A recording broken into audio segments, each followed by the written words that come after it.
E estamos de volta com o BBcast, seu podcast de automobilismo e outras nerds. No episódio de hoje, vamos falar sobre o final da Fórmula 1 lá em Abu Dhabi. E aqui comigo está a Débora Santos Almeida. Olá, amigos, sejam bem-vindos a mais este podcast. E sim, é mais um podcast, porque nós já fizemos o da Stock Car e agora o da Fórmula 1. Exatamente, chegará um dia em que vamos cobrir 30 categorias e teremos que fazer 30 podcasts para vocês por final de semana. Então, praticamente vamos ter que assistir corrida, gravar.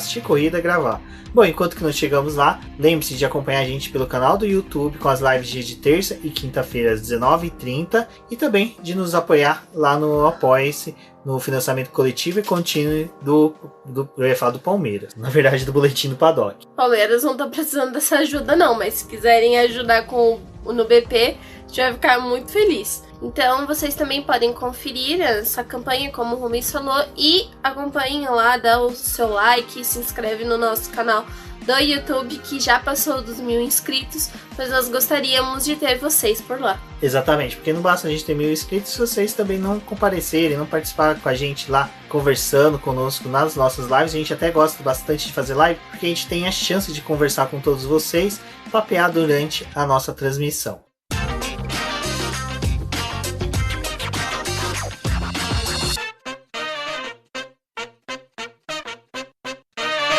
Bom, Débora, chegamos ao final da temporada 2020 da Fórmula 1.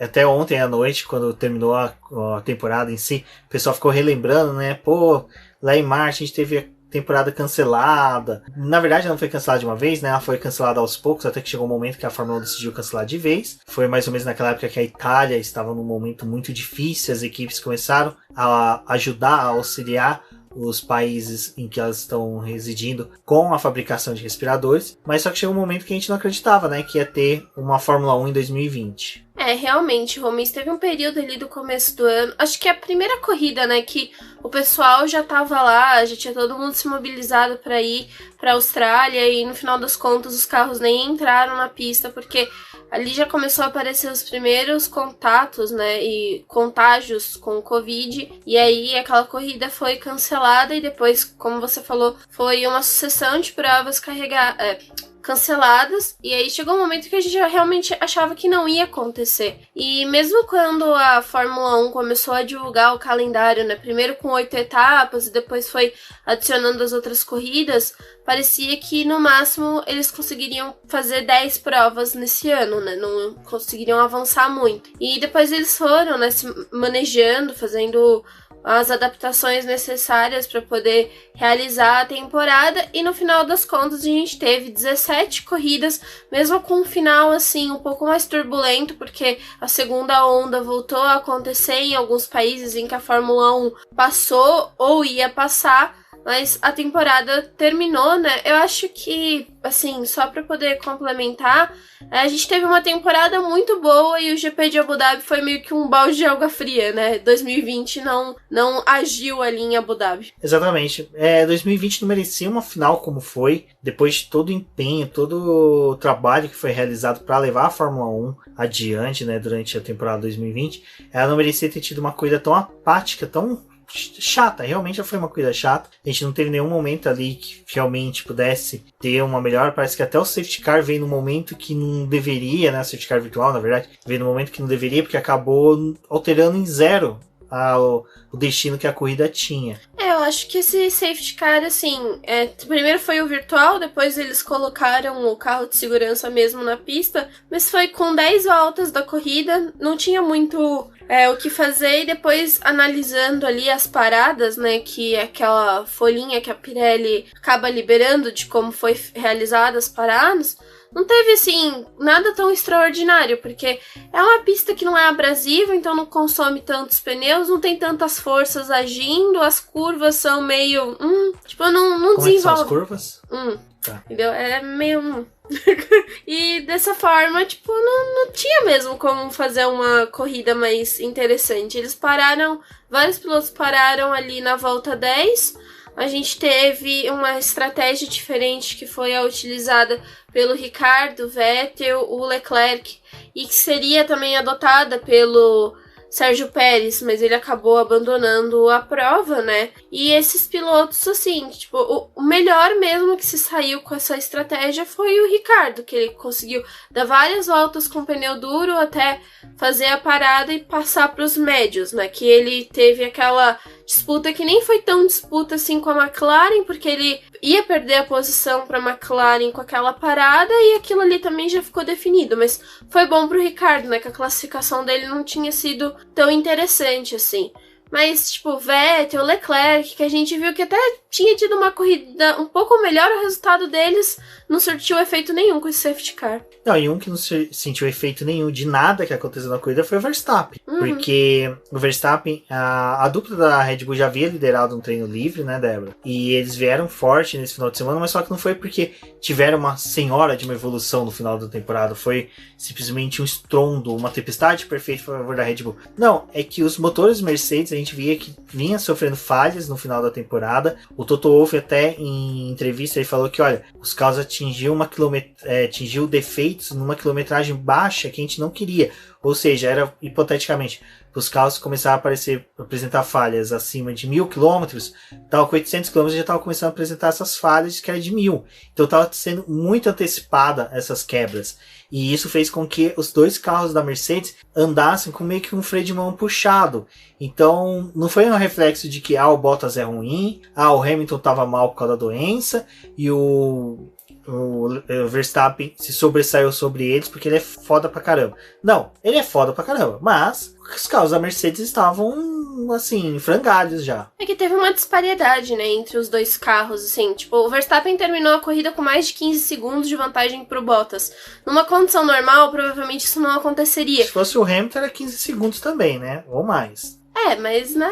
Tratando do Bottas, é ter vantagem em 15 segundos pro Verstappen. Mas em condições, assim, a gente vê geralmente o contrário, né? É o Hamilton terminando com 15, 20 segundos à frente da Red Bull, né? Então não é tanto esse papel que acaba acontecendo esse cenário de Abu Dhabi. Mas... eu acho que foi um momento, assim, que a gente olhando para dentro do grid ali, o pessoal que estavam com dificuldade, a gente viu realmente as equipes fazendo troca de componentes do motor para poder aguentar essa corrida, tanto que a gente teve o Pérez, que é um piloto com motor Mercedes, precisando fazer a troca. O motor dele já era para poder ter dado problema ali em Sakir, porque depois eles informaram isso, né, em Sakir. O Pérez correu já com, assim, vários problemas e ele só venceu essa corrida porque ele tinha que vencer mesmo. Porque era muito provável também que ele poderia apresentar um problema no final da prova. Então eles tentaram até reduzir um pouco do desempenho do Pérez na pista para que ele conseguisse terminar aquela corrida. Aí a gente teve, né, essa prova em Abu Dhabi, que enfim eles resolveram fazer a troca dos componentes do motor do Sérgio Pérez para que ele aguentasse até o final da prova. Depois a gente viu que não adiantou de porcaria nenhuma porque o motor abriu o bico do mesmo jeito. É que eu acho que eles fizeram assim: vamos tirar as peças ruins, colocaram na caixa azul. Aí trocaram de mecânico. Onde estão as peças boas? Na caixa azul. E coloca no carro do Pérez. Foi isso. Tipo, parecia foi muito... à toa. Não, sabe o que parecia? Sabe os mecânicos do episódio do Chaves, que eles vão consertar o carro do Seu Barriga, que é uma Brasília? Eu acho sensacional. Quando eu era criança eu ficava, nossa, o Chaves é no Brasil. Por quê? Tem uma Brasília no Chaves. Não, não era. Mas era aquilo. Tipo, foi seu Madruga fazendo o conserto do carro do Chaves, não, do Checo. Até próximo, né? Checo, Chaves. Mas enfim, esse era o meu paralelo a colocar. Interessante. Enfim, e pro Magnussen, você tem alguma teoria que trocaram também os componentes do carro dele, ou... Magnussen trocaram o cérebro dele quando era criança. Tadinho do Magnussen. Mas enfim... Não, tadinho, tô com dó dele. Tá despregado, ele vai pra Innsbruck. Tá bom. E o Magnussen também teve essa troca dos componentes lá do carro dele, também foi punido. Então, assim, a gente já chega sempre em Abu Dhabi com tudo muito crítico, né? Com as trocas e limites. Com a gente criticando Abu Dhabi, com tudo crítico. Tudo crítico. Abu Dhabi não consegue se salvar. E realmente 2020 não quis agir nessa pista aí, porque também não teve uma corrida boa, não. Exato. Cara, não sei, eu acho que a Abu Dhabi deve viver num domo Eu tenho uma teoria que em Abu Dhabi eles já construíram aquele hotel dentro da pista, porque dá tanto sono que o pessoal sai da pista, já vai direto pro hotel e dorme. Ou o pessoal já fica no hotel assistindo da janela, aí pega, tem sono, já deita ali, pronto, acabou. É uma corrida bem difícil, assim, porque é difícil até de você extrair outras coisas, né? Eu acho que o ponto positivo que a gente tira dessa corrida é mais em relação ao campeonato, porque o campeonato de construtores foi, enfim, definido, o de pilotos e o de construtores, né, com a Mercedes e com a Red Bull já tinha sido definido mesmo, não foi algo que aconteceu em Abu Dhabi, mas a gente teve a confirmação da McLaren na terceira posição nesse campeonato de construtores, com a Racing Point em quarto e a Renault na quinta posição. Então, foi algo que essa corrida acabou ajudando, né? Porque Carlos Sainz e o Lando Norris terminaram a corrida bem, somaram pontos importantes ali que fez, né, com que a Racing Point perdesse a vantagem que ela tinha saído ali de Sakir. Exato. Não, a gente tem assim, a McLaren, ela não tinha o terceiro melhor carro. Isso que foi interessante, porque a gente ficou feliz, pelo menos os McLaren ficaram felizes com a terceira colocação, porque foi uma terceira colocação que a gente não queria. A gente não queria terceiro lugar. A gente queria perder, a gente queria chegar agora no final do ano e falar, poxa, perdemos o terceiro lugar porque a gente fez de tudo. A gente quebrava carro do piloto, errava pit stop, mas só que parece que a Racing Point também não queria o terceiro lugar. Então foi a vitória de quem não queria menos. E aí foi a McLaren, porque a Racing Point ainda corongou os pilotos dela. A gente não foi tão ousado, a gente no máximo ali fizemos piadas com bonequinhos, com os pilotos que distraiu eles. Mas não era o terceiro melhor carro do grid. Eu acho que é até interessante isso de colocar em forças, assim, porque se a gente for olhar em questão da temporada, a McLaren ela ficou muito tempo no terceiro lugar por causa do erro do resto, né? O erro da Racing Point e da própria Renault. Foi também um pouco por causa do pódio do Lando Norris na primeira corrida. Sim, também teve isso, mas o que eu quero dizer é que assim, demorou muito tempo pra McLaren começar a perder esse terceiro lugar, porque os outros começaram a acertar mais do que ela, em alguns momentos. E a Racing Point, eu acho que ela era a melhor para poder ficar com o terceiro lugar, porque eles tiveram, assim, um ano em que o Sérgio Pérez não participou de 2 corridas, depois ficou fora de mais 2 porque teve quebra. E aqueles 15 pontos que o time perdeu, né, por causa do protesto da Renault lá, deles serem uma cópia da Mercedes, eu acho que acabou também influenciando, porque era o terceiro lugar ia ser da Racing Point, né? Eles acabaram tirando até por conta desses 15 pontos. Não deu para poder recuperar por causa de erros da própria equipe, assim. A Racing Point teve erros de estratégia que tiraram pódios importantes dela ao longo da temporada, que também acabaram estragando o resultado final, né? Mas a McLaren chegou num momento que a gente não acreditava mais que ela ia ficar com a terceira posição. Parecia ser mais uma briga com da Racing Point mesmo. A Renault tava numa crescente, aí depois, né, no final dessa temporada, inverteu tudo de novo e a McLaren voltou pro terceiro lugar. Foi uma temporada interessante por conta disso, dessas 3 equipes brigando. Eu até falei lá na live do Projeto Motor, pelo que a Racing Point chegou também, né, no ano, mostrando assim, que parecia que ela ia realmente dominar, que ela ia brigar ali com a Red Bull, com a Mercedes, não teve, né, também isso. Depois ela acabou ficando realmente presa ali nesse meio de pelotão. Então, acho que teve a grandiosidade dela, mas também teve essas falhas que acabaram atrapalhando a temporada. Exato, não, e a McLaren também, a gente quando brinca que ela sabotava os pilotos, é que infelizmente os pilotos da McLaren parece que em certo momento eles não queriam ser tão aguerridos em disputa de posição. Essa é uma crítica que eu tenho muita, pelo menos com o Lando Norris, que quando ele tinha um problema que ele caía de posição no grid, ele não progredia, ele não ia ultrapassando, fatiando o grid, como a gente era costume de ver outros pilotos com um carro mais rápido do que aqueles que estavam na frente. A gente viu ele corridas ficar 10, 20 voltas atrás de Williams e Alfa Romeo e a Haas, porque não conseguiu ultrapassar. O Carlos Sainz era a mesma coisa. O Carlos Sainz, ele... muita dificuldade, né? O pessoal falava, ele foi um dos pilotos que mais ultrapassou. Sim, mas ele ultrapassava muito, mas só que muitas das ultrapassagens, ele demorava voltas e voltas. Sabe, ele não era aquele cara que chegava, abria a asa e passava Não, ele ficava escolhendo um momento, sambando atrás dos demais carros. Cara, foi muito ruim nesse ponto. O Sainz realmente, assim, teve umas corridas dele que dava pra ele ter chegado um pouco mais à frente, porque é muito cauteloso pras ultrapassagens dele. O que a gente falava no começo da temporada, que o Albon não tinha cautela alguma, o Sainz acho que tinha até cautela demais pra poder realizar a ultrapassagem. E eu acho que isso também acabou influenciando um pouco pro resultado da McLaren. Mas foi uma temporada de altos e baixos, acho que para essas três equipes, principalmente. Porque a Ferrari nem estava nessa briga, né? Ela chegou em um momento ali por causa daquele... Teve pódios do Leclerc, mas também teve o resultado do Vettel e do Leclerc na Turquia, que elevaram ali a Ferrari numa posição em que naquele momento parecia que ela ia disputar talvez com esse pessoal, mas como a sequência era 2 provas no Bahrein, impossível, né? A pista não ia favorecer realmente a Ferrari. Então aquele ponto que ela tinha chegado era um ponto de estagnação, não ia conseguir avançar mais.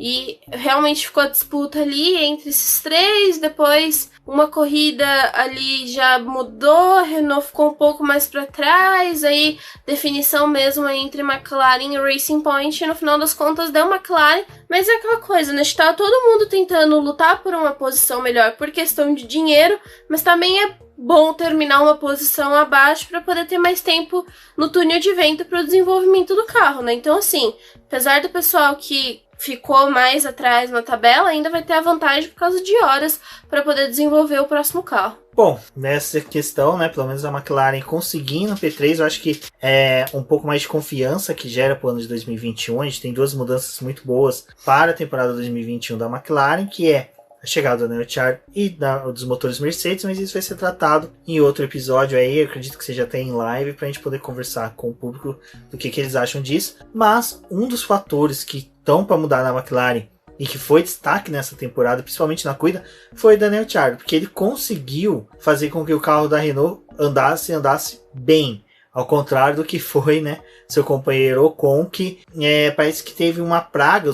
Quem foi pro pódio na última corrida não conseguiu ter bom desempenho nessa. E isso foi uma sequência de outras provas também, né? Que a gente viu ao longo da temporada. O pessoal ia bem numa corrida, na outra, que aquele mesmo conjunto de pessoas terminava lá atrás. Em Monza não teve, né? Quem foi no pódio de Monza abandonou na Emília-Romagna. Emília-Romagna não, na Toscana, que foi lá no autódromo da Ferrari. E que eu esqueci o nome, vocês repararam. Mas quem foi também no pódio do GP de Sakir não foi bem nessa corrida, porque o Pérez abandonou, o Stroll esqueceu de responder a chamada, não compareceu, e o Ocon simplesmente sumiu. E é outra coisa também que foi a favor da McLaren, né? O Stroll na Racing Point não fez tanto assim. Tudo bem, a gente tá cansado de malhar ele, também tá cansado de elogiar ele quando corre bem. Mas nessa corrida, por exemplo, o Ocon e o Stroll simplesmente fizeram nada na corrida. Os dois eu acho que seria um fator que poderiam barrar a McLaren na terceira posição, né? Porque é um resultado bom, tanto da dupla da Renault, tirando pontos importantes da McLaren ali entre os 10. E até mesmo o resultado do Stroll teria facilitado muito para a equipe, né? E não, eles deixaram o caminho livre para que a McLaren conseguisse bons pontos e definir ali já a terceira posição, né? Porque o Lando Norris no 5º lugar e o Sainz em 6º, só a posição do Lando já dava os pontos que eles precisavam para poder passar a Racing Point, né? Exato, e vale lembrar que a Racing Point perdeu aqueles 15 pontos, saiu até barato para ela, que copiou um carro completo, né? Ela foi punida praticamente ali 15 pontos por ter copiado apenas o duto de freio. Então, é o que eu falei, no caso, a presença Stroll na pista foi fundamental aí para a McLaren conseguir esse terceiro lugar. Então, como a gente vinha falando, destaque também para o Ricciardo, que ele foi o 5º colocado da temporada, não era tudo isso. No começo, a gente julgava que a Renault havia novamente errado no carro. Parece que se acertou e na corrida até que ele teve um bom desempenho, né, Débora? Ele mostrou assim que conseguiu extrair o máximo que conseguia daquela carroça amarela. Eu nem digo que é uma carroça amarela, mas é um carro que tá em desenvolvimento, né, ainda. É um carro que eu não quero criar expectativas para Alonso. Ah, tudo bem então. Mas eu acho que é um carro que tá em desenvolvimento. A gente pode até esperar que eles consigam trazer uma atualização ou coisas melhores para a próxima temporada, mas foi um começo assim que a Renault estava muito apagada e depois ela começou a surgir muito por conta dos resultados obtidos pelo Daniel Ricciardo. Os pódios dele não colocam assim indefinido, né, que a Renault ela foi bem, mas deu um selinho assim de que eles realmente estavam em evolução, né? Mas o Ricciardo conseguiu pódios importantes nessa temporada que também auxiliou a alavancar o time. Então a gente teve essa mesma manobra com outras equipes e essa corrida, o Ricciardo foi, assim, talvez uma representação do que a gente estava tendo o ano inteiro, né? A Renault apostou por uma estratégia, a classificação deles não tinha sido tão boa. A Renault, ela brilhava muito em alguns circuitos, aí em Abu Dhabi ela ficou até apagada, e aí depois na corrida eles tiveram um desenvolvimento, mas foi por conta dessa leitura que eles fizeram, né? O Ricciardo teve a opção de largar com um pneu mais duro, permanecer por mais tempo na pista, então dava para poder ter uma noção do que os outros pilotos iam fazer, até mesmo numa condição de corrida normal, assim, sem entrada do safety car. Ele poderia ter permanecido realmente mais tempo na pista, porque o pessoal que largou com o macio ou com o médio ia ter que parar antes, independente de quantas voltas eles conseguissem extrair nesse começo com esses pneus. Mas esse fator entrada de safety car acabou auxiliando no resultado do australiano, né? Então, ele teve essa opção de barrar um pouco a McLaren, mas era uma coisa que não ia durar por muito tempo, porque a McLaren também não tinha nem muito por que chegar no Ricciardo para ficar atacando ele de forma dura, sabendo que ele ia ter mais uma parada para poder fazer, né? Tanto que era uma das preocupações que a McLaren teve aí dentro desse cenário de corrida, do quanto que o Norris estava desgastando o pneu dele no começo, né? Então acho que também o safety car ali salvou um pouco a McLaren, porque teve a troca do pneu, o Norris estava meio que estragando a borracha dele ali, por causa daquela disputa que ele estava tentando chegar no álbum. Depois, quando teve essa troca aí, já foi uma coisa de se analisar, né? A gente não precisa atacar o Ricciardo, porque ele vai ter que parar, a gente vai ganhar essa posição dele e ele vai cair, ele que lute, né, pra poder chegar na McLaren. Mas eu acho que é o retrato do que a gente teve ao longo do ano, assim, em momentos que o Ricciardo, que a Renault acertava em estratégia e contava com o Ricciardo para poder ir bem, e o Ocon um pouco apagado, né, porque o Ocon foi bem numa corrida, a gente até elogiou, mas nessa também, assim, um desempenho completamente apagado, não tá fazendo muita diferença pra Renault, né? A Renault que esse final de semana teve um momento de alegria que foi todo mundo parando para poder ver o carro de 2005, né? Ela sentiu saudades das vitórias e, como já falamos mais de uma vez, terá Fernando Alonso amanhã na pista treinando com jovens pilotos. Vai ser praticamente aquela cena de um tira no jardim de infância, com aquele cara gigante no meio de um monte de criancinha. Mas... E pior que nem é tanta criancinha, né? Porque tem Buemi, tem Stoffel Van Dorn, não é criancinha. Tem isso, né? Ai, meu Deus. Os jovens pilotos. Mas voltando aqui para a corrida de Abu Dhabi. Outro ponto que foi interessante para essa corrida é que pela segunda vez nós tivemos o Pietro Fittipaldi em pista. Foi legal porque ele conseguiu demonstrar que não foi só algo em decorrência de uma pista estranha, como era o anel externo de Sakir, que fez com que ele andasse bem próximo do Magnussen. Ele conseguiu andar mais próximo ainda em Abu Dhabi. Ele conseguiu, em Sakir ele andou em torno de 0,7 segundos próximo do Magnussen, que é muito bom no caso. Se pensarmos que ele está 1 ano parado, sem correr, e o Magnussen já conhece esse carro de cor e ré, então, cara, foi muito bom. E nessa pista ele diminuiu para metade, né? Ele ficou a 0,35, né? 35 segundos do Magnussen, que demonstrou que sim, que o Pietro é aquela coisa, né? Eu concordo com o pessoal que fala que nunca saberemos se o Pietro teria sido um bom piloto, um excelente piloto na Haas, no lugar do Magnussen e do Grosjean. Eu já sou das pessoas que preferem pensar que sim, que teria sido uma boa opção, e que o Pietro, nessas duas provas, comprovou isso, que essas apostas que nós brasileiros fazíamos nele valeria a pena. Torçamos aí para que ele continue como reserva do Mazepin, principalmente dele, porque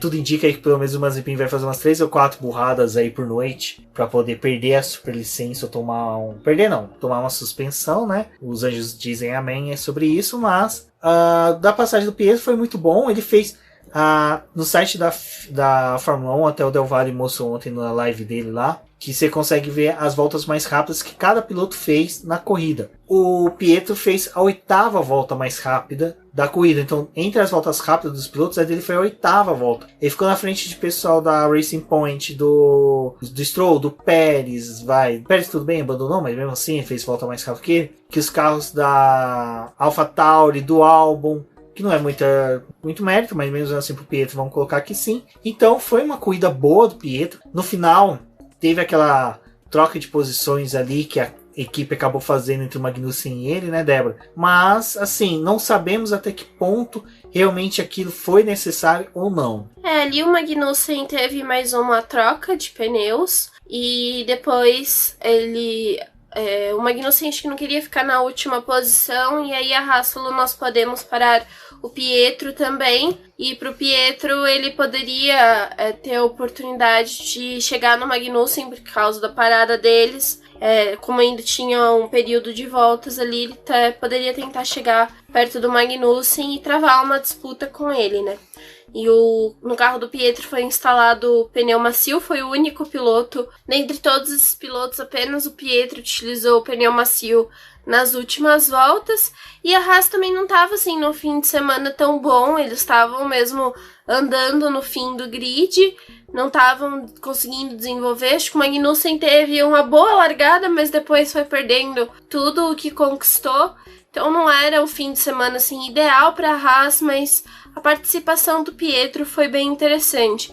E eu gostaria de ressaltar mais uma coisa dessa participação do Pietro, aí a segunda desse ano, é a maturidade que ele tem para poder dar entrevista. Tipo, ele sabe as coisas que estão acontecendo na equipe, ele consegue dar um posicionamento, um parâmetro do que ocorreu. Ele foi destinado ali no primeiro treino livre a utilizar algumas peças que a Haas estava testando para o próximo ano, então foi colocado no carro dele, porque o Mick Schumacher teve a oportunidade de testar nessa sessão, mas o Mick foi mais para poder conhecer o carro, porque ele vai realizar o teste lá para os jovens pilotos dessa terça-feira, e teve essa questão que eles pegaram e destinaram as peças para o carro do Pietro, para o Pietro fazer essa avaliação, e ele passou o que ele tinha sentido com elas ali para a equipe. Foi legal porque eles confiaram num piloto que correu, né, ia correr só 2 etapas, mas deram essa oportunidade para ele, ao invés de tirar ele do carro e colocar o Mick Schumacher e deixar com que o Magnussen ficasse na pista, né? Então vamos esperar aí, vai ser um ano que a gente espera que o Pietro volte a ser confirmado na Haas, mesmo que como piloto reserva e piloto de testes, mas é interessante que ele fique ali perto da Haas, porque parece que o Mazepin não tem uma cabeça muito boa, né? Então pode ser que realmente suspensão venha ao longo do ano aí e eles tenham que passar o carro para outro piloto que seja tão experiente, né? Exatamente. Bom, e agora, né, partindo aí, sabendo que o Pietro tem sim chances, pelo menos de vir a substituir o Mazepin, vamos ficar na torcida, mas a gente ainda tem algumas situações ali que ficou meio obscura na corrida, que foi a situação do Albon. Porque o Albon, ele chegou em 4º lugar. Não foi um resultado ruim, é o resultado que a gente espera que ele tenha. Exato, mas mesmo assim, ninguém fala disso porque é o Albon, ninguém mais sabe, tá aguentando isso, sabe? O Albon, essa questão dele não brilhar, porque tipo, ele ficou ali, sabe? Ninguém ameaçava ele não ameaçava ninguém, sabe? E ainda era o Hamilton que tava à frente dele. Ele tentou, né? Mas não tentou. Ele tentou, aí veio os flashbacks de Interlagos, do GP da Áustria. Ele falou, quer saber, eu vou ficar aqui na minha. Que se eu cruzar pelo Hamilton eu vou rodar, ele vai rodar, vai ser um festival de rodagem. Pode ser que o motor do Hamilton quebre aí, a gente tá num festival de problemas com o motor Mercedes, quem sabe, né, 2020 agem, também não rolou. Exato, bom, e terminando a corrida, que é interessante, que o Pérez quebrou com 8 voltas, aí o pessoal vê mais destaque no Pérez e começa os rumores de que ali ele já saiu mais cedo do carro. Eu acho que deve ter acontecido o seguinte: o WhatsApp web do Pérez estava ligado no volante dele. O Helmut Marko falou: ó, chegou a impressão do contrato, vem aqui assinar assim que acabar a corrida. O Pérez nem esperou acabar a corrida. Ele simplesmente já encostou, falou: ih, quebrou aqui, gente, ó. Que triste, hein? Que triste, foi mal e foi lá assinar o contrato. Porque, cara, acabou a corrida, Pérez tem assinado o contrato, quer dizer, tá pra assinar o contrato com a Red Bull. Aí você, o cara abandonou, o álbum entregou, que ele chegou em quarto. Que era o que estavam querendo, né? É, e tipo, é sério isso? Tipo, por que vocês esperaram esse momento, né? Tipo, fazer mas antes? é que nem o Massa, né? O Massa na Venturi lá, depois do festival. Né? Acabou a corrida, o Massa não corre mais ano que vem. A gente, tipo, gente, mas os carros ainda estão saindo da pista, tipo... Nem colocaram ainda pra recarregar os carros, já estavam demitindo o Massa. Nossa, mas, coitado, né? mano. O álbum acho que foi a mesma coisa. Bom, acho que ainda da corrida a gente teve... Acho que vale um destaque ali, pelo menos para os carros da Alfa Romeo que concluíram a corrida, depois daquele desastre que foi o treino livre, onde que o Kimi Raikkonen teve que descer do carro naquela calma, naquela leveza de espírito, descer do carro, pegar o extintor de incêndio na mão do fiscal e apagar o incêndio do carro. Aquilo foi magnífico. Cara, o Kimi Raikkonen é o cara que paga o salário dele. Ele simplesmente faz valer o salário dele.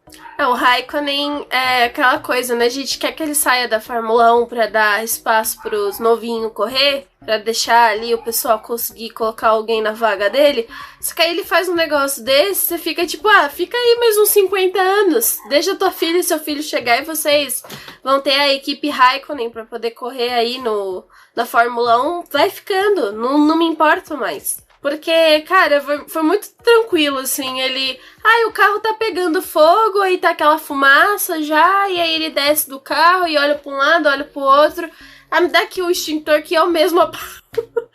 Acho que ele tava até tentando achar um extintor dentro do carro dele mesmo, pra ele mesmo fazer o serviço, né, já que ele queria fazer tanto ali.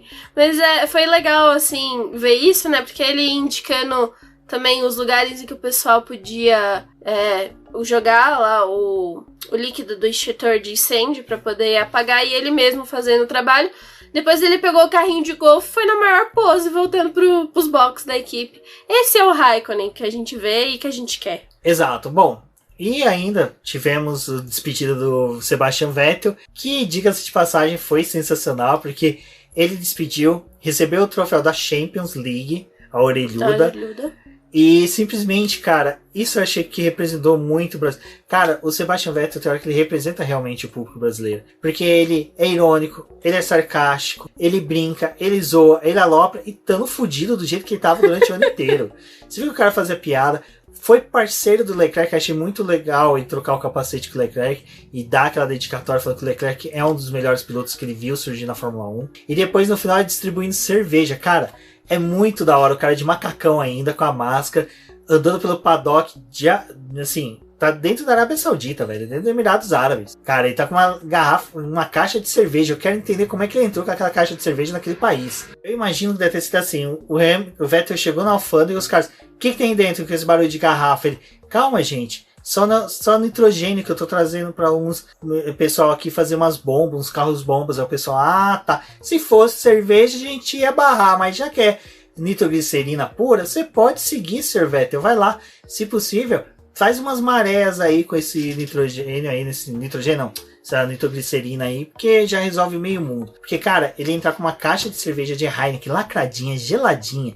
Eu fiquei imaginando, naquele sol durante o dia, aquilo ali dentro do container com gelo, ele tirando, entregando pros mecânicos. Cara, esses mecânicos tem que amar, velho. Ninguém nunca fez isso na Fórmula 1, é lindo demais. Cara, ninguém sabe como é ruim ficar no autódromo o dia inteiro no calor. A Débora sabe, o Beto, o fotógrafo, o pessoal que cobre Fórmula 1 sabe. Ficar o dia inteiro no autódromo, naquele calor. Aí alguém vem e te entrega uma Heineken, você abre assim, cara, bebe. Putz, cara, Vettel, eu te amo, cara. O que você fez ali representa muito pra nós. E ainda cantou musiquinha pro pessoal ali no rádio também, porque foi muito legal, acabou a corrida, ele saiu cantando pro pessoal. É um menino que realmente a gente pode dizer que sabe muitas artimanhas, né, consegue sobreviver aí, porque foi mecânico esse ano, né, fez um monte de coisa com a Ferrari, também cantor aí, então acho que ele é um menino multiuso, né? Espero que a Aston Martin no próximo ano saiba usar todos os talentos do Vettel. Exato. Bom, e falando em Aston Martin, né, a gente acabou de comentar da questão do Sérgio Pérez ter abandonado, do Stroll ter feito uma corrida pífia. Teremos ano que vem Sebastian Vettel na equipe. O Leclerc, por sua vez, também não fez uma grande corrida. Ele conseguiu ali uns brilharecos, mas nada demais. O Vettel tava fazendo uma corrida melhor que ele e ainda terminou atrás. Então, isso que foi fogo. Porque foi estratégia da Ferrari em questão de pit stop, né? Que ferrou o Vettel. Porque o Vettel ali, mano, segurou o Ocon ficou metade da corrida atrás dele, segurou as AlphaTauri, porque assim, de certa forma, o Vettel, ele tem as manhas de Abu Dhabi, porque tecnicamente Abu Dhabi e Sebastian Vettel chegaram juntos na Fórmula 1, porque tudo bem, Vettel começou em 2008, não tinha Abu Dhabi, mas em 2009, já quando ele já começou a descobrir quem era Sebastian Vettel, Abu Dhabi já estava presente. Então é uma corrida que o Vettel sempre se deu bem, assim, sempre soube correr bem dentro da pista. Foi interessante, foi bem bacana a corrida dele, mas voltando agora, porque eu ia falar, que era a questão lembrei, que era a situação da Ferrari, que está um pouco delicada agora. O presidente falou bye bye, tchau, tô picando a mula. Ninguém sabe por que ele saiu tanto da presidência da Fiat, né, e assim, consequentemente, da própria Ferrari, e saiu da representação comercial da Philip Morris, que é a principal patrocinadora da Ferrari. O Binotto inventou uma dorzinha de barriga e não foi para Abu Dhabi, né? Ele foi ali para Bahrein, zicou a corrida do Vettel e decidiu não ir para Abu Dhabi. O Vettel até correu bem, né? Foi surpreendente. Não se especula uma crise na Ferrari, mas o que se especula é, dependendo de como o atual presidente vai assumir o que ele decidir, pode ser que mude os rumos da equipe também. É da família Agnelli que assume, é o neto lá, do bisneto do fundador da Fiat, alguma coisa assim, mas é alguém já ligado à família Fiat, que fundou, né, Agnelli, que fundaram a Fiat. Então, existe essa possibilidade da gente ter mudanças aí na Ferrari. Eu acredito que a gente deva ter uma Ferrari mais forte ano que vem, e essas mudanças eu acredito que devem vir daquelas pessoas que sejam críticas do que tá vendo por fora e ninguém resolver dentro da Ferrari. E nesse momento eu torço para que o Binotto seja não quicado da Ferrari, porque como a gente pode ver, o Binotto sempre esteve na Ferrari desde a época que o Schumacher foi aquela supremacia total dentro da Fórmula 1. Ele é um bom cara técnico, mas ele é um cara técnico, ele não é um cara de que envolva com pessoas. Então vamos aguardar aí para saber e acompanhe o Boletim do Paddock, porque a gente vai falando sobre isso, tanto nos podcasts como nas lives. A Ferrari está passando por um processo de reestruturação dos membros dela, do pessoal que está mais ligado com a parte de desenvolvimento do carro. Então, acho que é algo que vai acontecer ao longo desses meses aí, em que a gente não vai estar vendo os carros de Fórmula 1 na pista, mas nos bastidores muita coisa ainda vai acontecer. Mas fica aí, né? Acho que é uma coisa para a gente poder observar. A chegada do Sainz também, acho que deve influenciar alguma coisa ali, por questão de que eles estão apostando numa dupla jovem, buscando resultados, e não tem como a Ferrari continuar desse jeito, né? Mas é impossível também a gente dizer que Ferrari vai sair do limbo no próximo ano, porque essa promessa desse motor a gente não sabe muito bem como é que vai ser, né? Essa temporada eles tinham também prometido um carro forte, no final das contas esse carro começou a apresentar vários problemas e não mostrou o que eles achavam que iam conseguir, né? Então vamos observar aí, acompanhem a gente, vejam as nossas lives, estejam aí com a gente, apesar da temporada ter acabado, não vamos deixar de trazer conteúdo para vocês, não vamos tirar férias até março, a gente vai continuar postando muita coisa aí, tem Fórmula E para poder começar já, tá batendo já aí na porta a primeira corrida. Então o meu convite aqui para vocês que fiquem com a gente, acompanhem nas redes sociais, no Twitter, Facebook, Instagram do Boletim do Paddock e também no nosso site, YouTube, e até uma próxima, pessoal. Exatamente, não deixe de acompanhar o Boletim do Paddock durante esse recesso da Fórmula 1. Lembrando que agora em janeiro a gente tem Dakar, Extreme E, Fórmula E, Daytona, temos muitas categorias e vamos ter alguns especiais lá no canal do YouTube do Boletim do Paddock, e será interessante aí o pessoal que ouve o podcast poder ir lá participar e ouvir e acompanhar nosso novo trabalho nesse portal. Bom, agradeço a todos, um forte abraço e até o nosso review da temporada 2020 da Fórmula 1. Ei, não desligue ainda não, temos um recadinho para você. Você conhece o nosso programa de financiamento coletivo e contínuo do Apoies? Ele funciona da seguinte forma: mensalmente você contribui com um valor para o Boletim do Paddock, e com este valor nós revertemos em edição e publicação dos podcasts BBcast, dos vídeos no YouTube e na produção das lives, bem como auxilia no desenvolvimento e no crescimento do site e também da nossa divulgação nas redes sociais. Além de uma recompensa que é participar do nosso grupo do WhatsApp do Boletim do Paddock, aonde que você terá um acesso mais ilimitado a todos os membros do Boletim, bem como você vai poder ter participações no BBcast, nas lives do Boletim do Paddock. Então fiquem ligados nas publicações do BBcast e também nas lives do Boletim do Paddock no YouTube. Bom, agora segue a lista dos nossos queridos apoiadores, aqueles que auxiliam o Boletim do Paddock através da plataforma de financiamento coletivo e contínuo do Apoia-se. E são eles: Ricardo Bannerman, Maia Barbosa, Elezer Teixeira, Luiz Félix, Arthur Felipe, Rafael Celone, Will Mesquita, Antônio Santos, Rogério Froner, Helena Lisboa, Cássio Machado, Carlos Del Valle, Bruno Valle, Eric Nemes, Bruno Shinozaki, Alberto Xavier, Will Bueno, Ricardo Silva, Beto Corrêa, Fabrício Cavalcante, Arthur Apóstolo, Sérgio Milani, Melquiades Veloso, Micael Souza, Ezequiel Bale, Cineu Messi, Rafael Arilho, Rafael Carvalho, Fábio Ramiro, Lauro Vizentim, Maria Ângela, Thaís Costa, Rafa Catelan, Gia Casalec, Carlos Eduardo Valese, Tadeu Alves e Paula Barbosa. Muito obrigado a todos vocês que apoiam e financiam o Boletim do Paddock. E agora sim, vocês finalizaram e agradeço muito por terem ouvido o BBcast. Não esqueça de compartilhar e chamar seus amigos para ouvirem o Boletim do Paddock nas plataformas disponibilizadas. Um forte abraço e até a próxima.